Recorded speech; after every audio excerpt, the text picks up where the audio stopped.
అల్లా దయ, మీ అందరి ఆశీర్వాదం, మీరందరి దువా, మీరందరూ నాకు చేసిన హెల్ప్ అన్నీ బాగా కుదిరినాయండి. అల్లా దయతో నేను సెలెక్షన్ అయిపోయాను.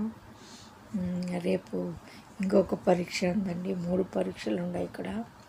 ఒకటి హకామా కొట్టియాలా, అది కూడా ఓకే అవ్వాలా. అప్పుడు అయిన తర్వాత నేను డబ్బులు పెట్టి నేను కేక్ తెచ్చి కోసుకొని తింటా.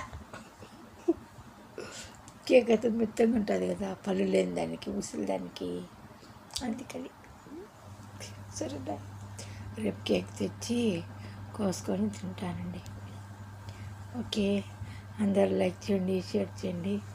అల్లా దయతో ఒకటి ఓకే అయిపోయిందండి.